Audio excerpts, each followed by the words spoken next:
भगवान को जरूरत नहीं है 56 प्रकार के भोजन की, क्या जरूरत है? वो तो सिर्फ प्रेम के भूखे हैं। हम भगवान को जाकर के ₹1.25 चढ़ाते हैं और लंबी ₹1.25 की चौगनी में करोड़ों रुपयों का काम भगवान से निकालते हैं। वो पैसे के भूखे नहीं है, वो तो सबको देते हैं, वो तो सिर्फ प्रेम के भूखे हैं। आप प्रेम से अगर उनको तुलसी पात भी चढ़ा देंगे, वो भी उनसे भगवान की लीलाएं अनेक हैं। हम विचलित हो जाते हैं कभी कभी हैं। घर में आज ही गोपाल जी की मूर्ति लाए और ला करके विराजमान किया। दूसरे दिन अगर कोई काम खराब हो गया, जैसे काम नहीं बना, तो इनसे ही हुआ है। अरे उनसे इनका क्या मतलब? आप सोचिए, वो तो स्वयं भगवान है, वो तुम्हारे घर में आए हैं और तुम लेकर के आए हैं और आरोप मर दिया भगवान। जब से पंडित जी हम घर में मूर्ति लाए ना, हमारे घर में कुछ अच्छा नहीं। अच्छा कहां से होगा जब तुम पूजा ही नहीं करोगे? ला करके तो विराजमान कर दिए, बैठे हैं भगवान जी, और कोई रिश्तेदार आएगा उनको तो चाय पानी करेंगे, लेकिन उनको तो दूध भी नहीं पिलाते। भूखे बैठे हैं। ऐसा नहीं, भगवान को जब लाए हो तो जो हमारा मन विचलित हो जाता है कि ये काम कैसे हुआ, ऐसे ही विचलित गरुड़ जी भी हो गए। भगवान स्वयं राम यहां जन्म लेकर के आए। स्वयं विष्णु का अवतार भगवान राम थे। जब राम और रावण का युद्ध हुआ तो उस युद्ध में रावण ने भगवान को नागपाश में बांध दिया। पूरी सेना को और सबको बांध दिया नागपाश में। तब हनुमान जी गरुड़ जी को लेकर के आए, और जब गरुड़ जी को लेकर के आए तो गरुड़ जी ने उनका बंधन काटा, क्योंकि गरुड़ नाग को खा जाता है, काट देता है। जब वो नाग को काटा और उनका बंधन छुड़ाया भगवान का, तो गरुड़ जी के मन में बड़ा शंका हो गई, भ्रम हो गया कि ये स्वयं भगवान होते हुए भी एक तुच्छ आदमी ने बांध दी। एक छोटे से, यानी कि रावण ने, ये तो स्वयं तीनों लोगों के स्वामी हैं, 14 भवन एक पति हुई है, 14 भवन के मालिक स्वयं राम है, और इनको एक तुच्छ आदमी रावण ने बांध दिया। ये भगवान कैसे हो सकते हैं? मैं नहीं मानता। मन में विचलितता हो गई, कहने लगे ये भगवान नहीं है। गए, क्या किया जाए? तो पहले ब्रह्मा जी के पास गए। महाराज मुझे ये बताइए कि जो स्वयं, आप तो कहते हैं स्वयं भगवान विष्णु का अवतार राम लेकर के आए हैं, वो कैसे अवतार है जो एक तुच्छ आदमी ने बांध दी? ब्रह्मा जी कहने लगे भैया मेरे से तू नहीं समझ पाएगा, भगवान शंकर जी के पास चला, वो तुम्हें समझा सकते हैं, हम नहीं समझा।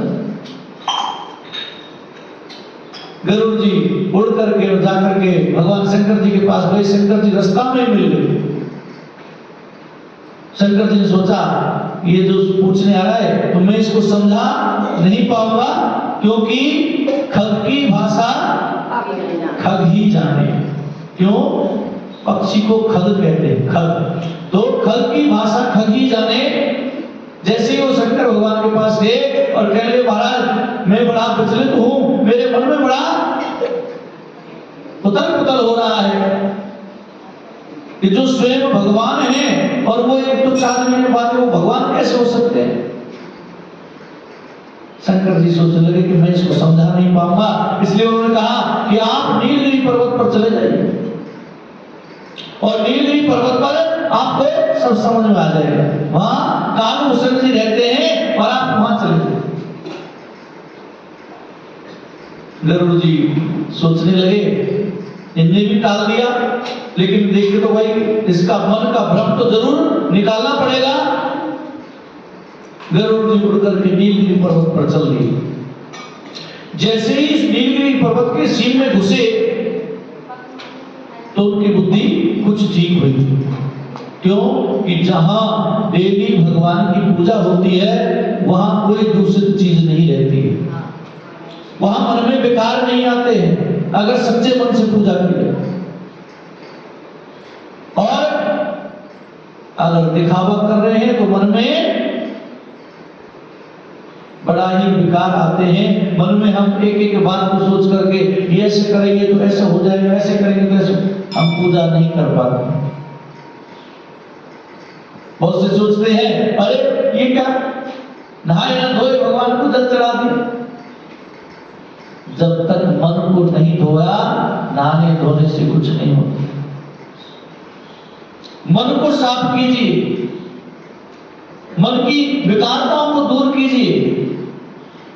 जब तक मन की विकारता को दूर नहीं करोगे तब तक भगवान प्रसन्न नहीं होते। चाहे कितना भी साबुन तेल फुलेल इत्यादि लगा दो, जब तक मन साफ नहीं किया आप शुद्ध नहीं हो। और हम शुद्ध तो है ही नहीं। कहीं गंध, अरे ये तो गंध, अरे गंध तो तुम्हारे शरीर में ही है और जिससे तुम पैदा हुए वो भी गंध था। शुद्ध कहाँ है? शुद्ध जभी होते हैं जब मन के विकारों को निकाल देते हैं और सच्चे मन से भगवान की पूजा करते हैं। तो वहां काकभूषण जी नीलगिरी पर्वत पर डेली भगवान की पूजा किया करते थे। सब पक्षियों को एकत्रित करके और रामायण का पाठ सुनाते थे। जैसे ही गरुड़ जी उस सीन में घुसे तो उनकी बुद्धि कुछ ठीक हुई और वहां नीलगिरी पर्वत पर एक कुंड था, जिस कुंड में सब पक्षी पानी पिया करते थे। जब वो वहां पहुंचे और जैसे ही वो नीलगिरी पर्वत के उस कुंड में पहुंचे, जलपान किया तो उसका विकार जाता रहा कि सच्चे भगवान ने यहां सिर्फ हमको शिक्षा देने के लिए, क्यों हमको अगर थोड़ा सा भी धन मिल जाए या शरीर में दम बन जाए ना तो अहंकार हो जाता है। लेकिन भगवान ने अहंकार को दूर करके, भगवान चाहते तो रावण को मार सकते थे, लेकिन हमको समझाने के लिए, हमको सही रास्ते पर लाने के लिए उन्होंने ये कार्य किए। रावण कोई मामूली नहीं था। रावण, जिस रावण ने 10 बार अपना शरीर हवन में होम दिया, हमारी एक उंगली कट जाती है ना तो बड़ा दर्द होता है, और उसने 10 बार अपना सिर काट करके हवन में भगवान शंकर जी को चढ़ा दिया और भगवान शंकर जी को प्रसन्न किया। लेकिन मैंने आपको पहले बताया कि जब धन या शक्ति बढ़ जाती है तो अहंकार बढ़ जाता है। उसी को रावण कहते हैं, अहंकार को ही रावण कहते हैं। वैसे तो उसका नाम दशकंदर था, रावण का नाम दशकंदर था। रावण को क्यों कहते हैं रावण? क्योंकि उसको अहंकार था कि मेरे समान पृथ्वी पर कोई नहीं है, तो रावण यानी कि अहंकार को रावण कहते हैं। जब हमारा कोई बच्चा को ज्यादा उधम होता, अरे ये तो रावण हो रहा है ना, ऐसे बोलते हैं, तो ये रावण अहंकार का शब्द है। भगवान शंकर जी ने उनको वरदान दिया और जब 10 बार उसने सिर होम दिया तो 10 सिर भगवान शंकर जी ने उसको प्रदान किए, तो वहां से 10 कंदर हो। तो भगवान ने कहा कि अगर मैं ऐसा करूंगा, दुनिया को नहीं दिखाऊंगा तो अहंकार जब मारना तो अभी मार, लेकिन सबको दिखाया कि अहंकार कभी नहीं करना चाहिए। चाहे कितना भी शक्ति हो जाए, कितना भी धन बढ़ जाए, अहंकार कभी नहीं करना चाहिए। सब हम समान हैं, हम बराबर हैं। आत्मा सो परमात्मा, परमात्मा सो परम गति। आत्मा ही परमात्मा है, आत्मा ही भगवान का रूप है। अगर हम किसी की आत्मा को दुखाते हैं, किसी को दर्द पहुंचाते हैं, वो भगवान को ही होता है। कहते हैं ना कि भगवान की लाठी में आवाज नहीं होती। हम लोग क्या, जो गरीब होगा बेचारा कुछ नहीं, तो वो भगवान से अरदास ना कराएगा कि प्रभु आप ही देखो, मैं कुछ नहीं कर सकता है। इसलिए अहंकार को त्याग करके भगवान का भजन करना चाहिए। जब गरुड़ जी नीलगिरी पर्वत पर पहुंचे और पहुंच करके जैसे उसने कुंड में स्नान किया तो उनकी बुद्धि कुछ ठीक हुई। और गरुड़ सब पक्षियों के राजा है। जैसे ही गरुड़ को पक्षियों ने देखा तो सब पक्षी खड़े हो गए और कालभूषण जी भी खड़े हो गए, प्रणाम किया, आसन दिया। आइए महाराज, क्या ऐसा काम हुआ, किस कारण से आप यहाँ आए? बल्कि भैया पूछ मत, मेरा भी मन विचलित हो गया था और मैं कुछ सोच नहीं पा रहा था, जो स्वयं भगवान, लेकिन अब मेरी बुद्धि कुछ ठीक हुई है कि जो स्वयं भगवान और एक कुछ रावण ने मान लिए इतना बड़ा, लेकिन आया है। क्या समझ में आया है कि यहां देख करके कि तुम सब लोग रामायण का पाठ कर रहे हो बैठ कर, बल्कि महाराज हम डेली यहाँ सुबह शाम सब पक्षियों को रामायण सुनाते हैं। लेकिन मैं आपसे एक बात पूछना चाहता हूँ। गुरु जी कहने लगे कि मैं आपसे एक बात पूछना चाहता हूँ। कौवा को तो लोग बुरा कहते हैं, घर पर बैठ जाता तो उड़ाते हैं उसको, आप इस योनि को छोड़ना नहीं चाहते, ऐसा प्रेम इस योनि में क्या है? कालभूषण जी कहने महाराज बड़ी लंबी कथा है, आप सुनोगे। मेरे जीवन की कथा लंबी है। मैं अयोध्यापुरी में एक नीच घर में मेरा जन्म हुआ। कालभूषण जी अपनी कथा बता रहे, मेरा जन्म हुआ, मैं बड़ा अहंकारी था, किसी देवता को नहीं मानता था, सिर्फ शिव भक्त था, भगवान शंकर जी की पूजा की और किसी को नहीं मानता, लेकिन शंकर भगवान की मैं पूजा डेली किया करता। एक बार क्या हुआ, अयोध्या में अकाल पड़ गया तो मैं वहां से जा करके और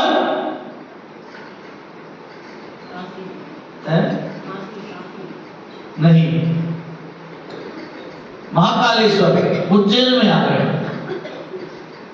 उज्जैन में आ गया और उज्जैन में आकर के अपना कुछ काम धंधा करता था, इधर उधर घूमता, कुछ काम करता।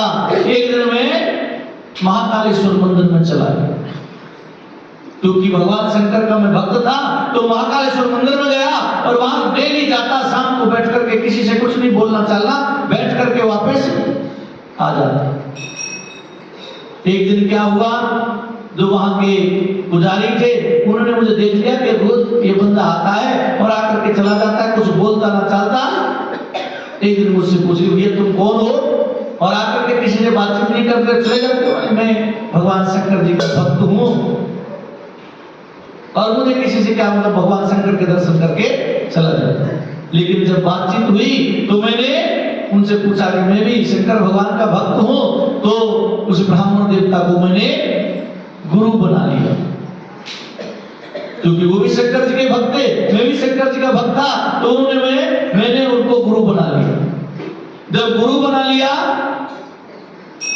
तो अब तो डेली मैं मंदिर में जाता, गुरु जी को प्रणाम करता, भगवान शंकर जी को प्रणाम करता और वहां से चला आता।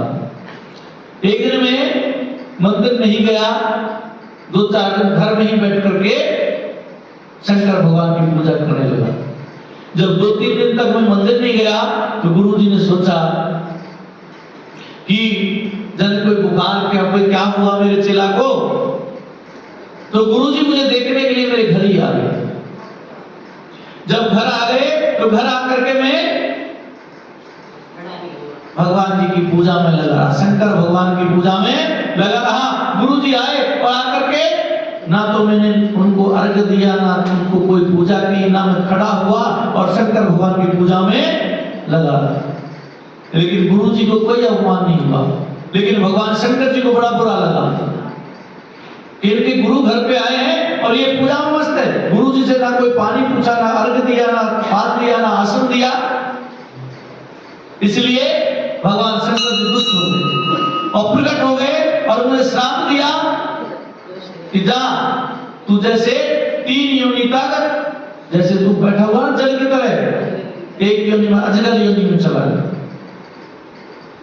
दूसरा, इसलिए तू अहंकार में है तो बघेट की योनि में चला गया।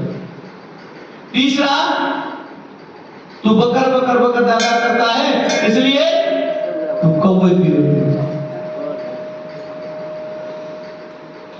लेकिन गुरु जी को बड़ा बुरा लगा जब मुझे भगवान शंकर जी ने श्राप दिया, तो गुरु जी ने बड़ा कहा, हे प्रभु ऐसा मत कीजिए, अज्ञान है।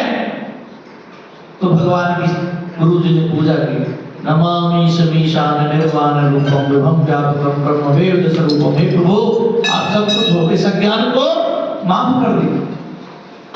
गुरु जी ने भगवान शंकर जी की बड़ी स्तुति की, और स्तुति करने के बाद भगवान जी प्रसन्न हुए, तो कहने लगे कि भाई जो मैंने श्राप दिया है ये वापस तो हो नहीं सकता, लेकिन इनको ये सब चीज याद रहेगी। जब याद रहेगी तो उसकी कुछ दिन बाद मृत्यु हो गई और दोबारा उसने जन्म पाया। जन्म पा करके फिर वो दूसरे जन्म में उसी अयोध्या में जन्म लिया। जन्म लिया, पिछली योनि की जो बातें थी वो सब याद थी उसको। तो उसने अपने माँ बाप की सेवा की, शादी नहीं कराई। जब शादी नहीं कराई तो माँ बाप जब बूढ़े हो गए, कुछ दिन बाद माँ बाप शरीर छोड़ करके चले गए, उनका आदेश लिया करके नहीं, सारा धन दान करके नहीं, और वो लोमस ऋषि के आश्रम पर आए कि हमें ज्ञान प्राप्त करें। जब लोमस ऋषि के आश्रम पे आए तो उन्होंने वहां से ज्ञान दीक्षा लेना शुरू किया। अब गुरुजी तो गुरुजी होते हैं, आप गुरुजी तो बता रहे हैं, लेकिन आप उनसे वचन पे वचन, प्रश्न पे प्रश्न करते जा रहे हो। ये कैसे हुआ? वो कुछ बता रहे, आप कुछ कह रहे हो। जैसे गुरुजी उसको ज्ञान देते थे और ज्ञान सुनाते थे, बीच बीच में काम करके नहीं सब ध्यान भंग कर देते। तो गुरुजी को एक दिन गुस्सा आ गई, कहा जा तू काग योनि में चला जा, श्राप देती। तो वो काग योनि में चला गया। जब काग योनि में घूमता फिरता सारे संसार में चला गया, तो काग योनि तो सबसे बुरी है? हम भी अपने घर पर जब काग सुबह सुबह आता, अरे कहां से आ गया है, उड़ा देते नहीं उड़ा देते। ऐसे ही उसको जगह जगह कुछ ताड़ना मिली, कुछ बुद्धि ठीक हुई, तो फिर गुरु जी के पास गए कि महाराज जो कुछ हुआ सो हुआ, अब मुझे ये बताइए मेरी मुक्ति कैसे हो, मैं कैसे इस योनि में से निकलूं। गुरु जी ने कहा, है तो तू मेरा चिल्लाई, लेकिन मैं तुम्हें बताता हूं कि आप अयोध्या में चले जाइए, अयोध्या में राम जी के जन्म होगा और उनकी लीलाओं को देखना। जो झूठन को खाते हैं उन झूठन को खाना, तुम्हारी मुक्ति हो जाए। तो वो वहां से अयोध्या में आ गए। जब अयोध्या में रामलला का जन्म हुआ, जब जन्म हुआ तो जन्म होते ही जब राम इधर उधर खेलते थे, उनके आगे पीछे वो काग घूमता था। जो भी टुकड़ा भोजन करते वो छोड़ देते, उसको वो ग्रहण करता। भगवान की झूठन उसने खाई। झूठन खाई। एक दिन क्या हुआ, भगवान मुंह खोले बैठे हुए, वो काग मुंह के अंदर चला गया। जब अंदर गए तो अंदर सारा कुछ संसार सब कुछ देखा, घूमते हुए देखा तो सारा संसार भगवान के उधर में मिला। जब उधर में मिला तो घूमता घूमता सारे घूम के देखा, लेकिन भगवान को कहीं नहीं देखा। जैसे उन्होंने मुंह खोला तो वापस बाहर आए। जब बाहर आए तो भगवान के चरणों में नमस्कार किया और घूमता रहा। घूमता घूमता मैं राम जी की सेवा करता रहा, राम जी की झूठन खाता रहा, और झूठन खा करके ही एक दिन में भगवान के चरण कमलों में गिर गया। तो मुझे आशीर्वाद दिया कि जा तू मेरा परम भक्त होगा और तू सदा रामायण का पाठ करता रहे। इसलिए मैं वहां से चल करके नीलगिरी पर्वत पर आ गया, और जब से भगवान ने मुझे आशीर्वाद दिया है, तभी से मैं सब जितने भी पक्षी हैं सबको मैं ये ज्ञान सुनाता हूं। और जहां रामायण का पाठ होता है, जहां भक्ति भाव से कीर्तन होता है, वहां कोई अवैध वस्तु नहीं आती है, वहां कभी मन विचलित नहीं होता है, वहां शांति होती है। ये जो सब है ना, मैंने उन्हीं से सीखा है और मैं इसीलिए इस कौवा की योनि को छोड़ना नहीं चाहता, क्योंकि इस योनि में मुझे भगवान के दर्शन हुए हैं और ज्ञान मिला है, इसलिए मैं इस योनि को छोड़ के नहीं जाना चाहता। लेकिन गरुड़ जी आप बताइए, आप कैसे आए यहाँ, आपका आना कैसे हुआ? मन की बात पूछ मत भैया, जो मेरे मन में था ना उसका उत्तर तो मुझे मिल गया कि तुम तो इस योनि को भगवान के दर्शन करने के बाद नहीं छोड़ रहे हो, और मैं भगवान को अभी बंधन से काट के आ रहा हूं, तो उसको मेरा मन विचलित है कि ये कैसे भगवान है जो स्वयं एक रावण ने बांध दिए, कुछ आदमी ने बांध दिए, वो कैसे हैं? इसलिए मुझे उत्तर मिल गया भैया, अब मुझे कोई चिंता नहीं है। तो जो सच्चे मन से भगवान का भजन करता है, भगवान की लीलाओं को अनेक तरह से ले जाता है। कल बहुत से कहते हैं भगवान ने भी तो चोरी की, अरे भगवान ने चोरी नहीं, भगवान ने बांधने के लिए, आपको प्रेम सिखाने के लिए है। आज कोई चोरी करके बता देगा है? भगवान तो हर किसी की मटकी फोड़ा करते हैं, किसी की वस्त्र चुरा लेते थे, किसी का कुछ, तो वो लीलाएं थी भगवान की, वो हमको सिखाने के लिए कि ऐसे प्रेम से बंधे रहोगे। तो प्रेम, ये दो अक्षर का नाम प्रेम सबसे बड़ा है। आप अपने घर में रामायण का पाठ कीजिए, सुबह शाम 1 चौपाई 2 चौपाई जितना हो सके करिए, क्योंकि जहां रामायण का पाठ होता है वहां कभी अवैध वस्तु नहीं जाती है, भूत प्रेत इत्यादि कुछ नहीं रहता है, और घर में सुख शांति का वास होता है, और धन धान की वहां कभी कमी नहीं होती है। क्योंकि तुलसीदास जी ने इसलिए अवधी भाषा में आपको रामायण का विचलित हो गए थे, क्योंकि कलयुग आने वाला था। जब रामायण लिख रहे थे ना, तो कलयुग का प्रभाव हो गया, सोचने लगा, हम इस काम को सोच रहे, हमें क्या फायदा हो है? वो कलयुग का वास है। और जो मन से, तन से, धन से भगवान की सेवा करता है, मेरा कुछ नहीं है, मैं इस संसार में इसलिए आया हूं भजन करने के लिए। जो मैं पिछले जन्म में कर्म करके आया हूं ना, उन कर्मों को इस जन्म में भोगूंगा, और इस जन्म में वो तो भोग लिए, उसको तो यहाँ भोग रहा हूं, लेकिन इसमें भी आपने बुरे किए तो आगे भोगने पड़ेंगे, और ज्यादा जुड़ जाएंगे। भगवान कहते हैं कि जो मुझे भजता है वो मुझ में लीन हो जाता है, जिसकी आकांक्षा यहाँ होती है वो बार बार जीता मरता रहता है और संसार में घूमता रहता है। ये काल चक्र है, इस काल चक्र में ही कभी हम किसी की योनि में चले जाते हैं, कभी कोई योनि मिलती है। ये योनि 84 लाख योनियों को भोग करके 83,99,999 योनियों में मुक्ति नहीं मिलती। मुक्ति सिर्फ इंसान योनि में मिलती है, क्योंकि हमको सब पता है, भगवान ने जो हमें शरीर दिया है ना, इससे मन से, तन से, धन से भजन कीजिए जितना हो सके है।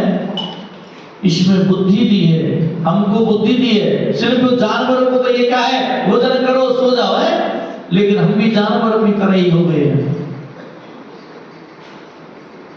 हम भी सुबह जगेंगे और नहा धो करके ना कुछ भजन ध्यान किया, और जब सूर्य उदय हो जाता है उससे बाद तो जगेंगे, तो बीमारी तो अपने आप आई। भगवान ने कहा जो ब्रह्म मुहूर्त में जगता है, और जो सूर्य की लालिमा की जो लाल होता है ना, जब सूर्य भगवान निकलते हैं तो लालिमा होती है, अगर उसके दर्शन आप करते हो तो कभी बीमार नहीं रहेंगे। और जब भगवान सूर्य उदय हो जाते हैं, उसके 1.5 घड़ी बाद 2 घड़ी बाद जो किरणें निकलती हैं, वो किरणें दूषित होती हैं और वो हमें बीमार करती है। इसलिए ब्रह्म मुहूर्त में जग करके और भगवान का दर्शन करना चाहिए, सूर्य भगवान का दर्शन करना चाहिए, और सूर्य भगवान की तरह रहने चाहिए। क्या आप सूर्य भगवान कुछ मानता है कि भाई मैं उजाला जब करूंगा जब तुम मुझे कुछ दोगे, है? नहीं, उसका काम वो परोपकार करते हैं। ऐसे ही सूर्य के भगवान की तरह ही हमको भी परोपकार करना चाहिए। आप प्रातः काल उठ करके और सूर्य भगवान को जल चढ़ा करके प्रसन्नता से भगवान का नमस्कार करें, वो उसी से प्रसन्न हो जाते हैं। इसलिए जब गरुड़ जी को पूरी कथा और कालभूषण जी ने सुनाई तो गरुड़ जी को ज्ञान हो गया और ज्ञान होकर के भगवान की भक्ति में लीन हो गए। वो भी भगवान की भक्ति में लीन हो गए। ऐसे ही हम भी भगवान की भक्ति में लीन रहे, सदा भगवान का भजन करते रहे। क्योंकि आज जो कथा है वो कल हमने आपको सुना दी थी। कौन सी? गोवर्धन पूजा। गोवर्धन पूजा जो हमने कल आपको सुनाई पूरी कथा, वही राम जब सिंधु काट रहे थे और पुल बना रहे थे तो वहां सब पत्थरों को ले जा करके, और नल और नील दो बानर थे जिनको ऋषियों ने पहले ही श्राप दिया था, लेकिन उनको वरदान रूप दिया था कि तुम्हारे हाथ से जो पत्थर पानी पर भी तैरेंगे। तो उन्होंने राम राम लिख करके, राम से बड़ा राम का नाम जप जितना करोगे, सुमरण करोगे, जितना नाम जप करोगे, भगवान उसी से प्रसिद्ध होते हैं। कलयुग में सर्वे सर्वा, कलयुग केवल नाम आधारा, सुमिर सुमिर नर पुत्र नहीं पारा। नाम भजन से ही मुक्ति प्राप्त हो सकती है। नाम भजन जितना करो, राम राम राम राम राम, राधा राधा राधा राधा, कृष्णा कृष्णा कृष्णा कृष्णा, जितना आप जाप करोगे उतना ही आपको फल प्राप्त होगा और मुक्ति के लिए प्राप्त होगे। इसलिए जितना हो सके भगवान का नाम लेना। और जब सिंधु मंथन यानी कि समुद्र का पाट करके मानव उधर आप गए थे, वहीं बीच में रहे, और जब हनुमान जी एक पहाड़ को लेकर के जा रहे थे तो वो बीच में छोड़ दिया। तो उन्होंने कहा कि मैं ना तो राम के काम आया और ना तुमने बीच रास्ते में छोड़ दिया, मेरा स्थान भी आपने छुड़वा दिया, इसलिए मैं आपको श्राप देता हूँ। तो हनुमान जी ने कहा महाराज रुक जाइए, नहीं मैं राम जी से पूछ लेता हूँ। तो राम जी ने कहा कि ये जो श्राप मत दीजिए, और ये जो तुम यहाँ आए हो ना, तुम ही मेरे रूप में द्वापर में पूजोगे। तो सब ब्रजवासियों ने गिरिराज जी को पूजा, और गिरिराज जी को पूज करके गिरिराज जी कलयुग में सर्वे सर्वा भगवान को भजने के लिए, और भगवान का स्वरूप स्वयं गिरिराज जी हैं। तब जो लक्ष्मी जी थी वो समुद्र में से ही निकली थी, और वो विष्णु जी को बिहाई गई थी। इससे आनंदित होकर के समुद्र ने भगवान की स्तुति की। तब विष्णु ने कहा वरदान मांगो। जो समुद्र थे और भगवान ने विष्णु भगवान की स्तुति की, और स्तुति करने के बाद भगवान विष्णु प्रसन्न हो गए और उन्होंने कहा समुद्र तुम जो चाहो मुझसे मांग सकते हो। तब यह सुनकर के समुद्र ने कहा कि हे भगवान आप लक्ष्मी जी सहित मेरे यहाँ निवास करें, आप लक्ष्मी जी सहित मेरे यहाँ निवास करें। तब विष्णु ने कहा ऐसा ही होगा। उसी दिन से दामाद का पूजन आरंभ हुआ है, यानी कि भगवान क्षीर सागर में जाकर के विराजमान हुए समुद्र में, और उसी दिन से भैया दूज के दिन दामाद की भी पूजा होती है। जो गिरिराज जी आज है ना, वो दामाद की पूजा, क्योंकि विष्णु भगवान की पूजा समुद्र ने की थी, इसलिए दामाद का पूजन करता है वह सब पापों से छूट जाता है। तो कल की कथा हमने आपको सुनाई थी यही, और आज की कथा भी यही है। आगे की कथा कल जो भैया दूज की है वो कल सुनाएंगे। श्रीमन नारायण नारायण नारायण भजमन लक्ष्मी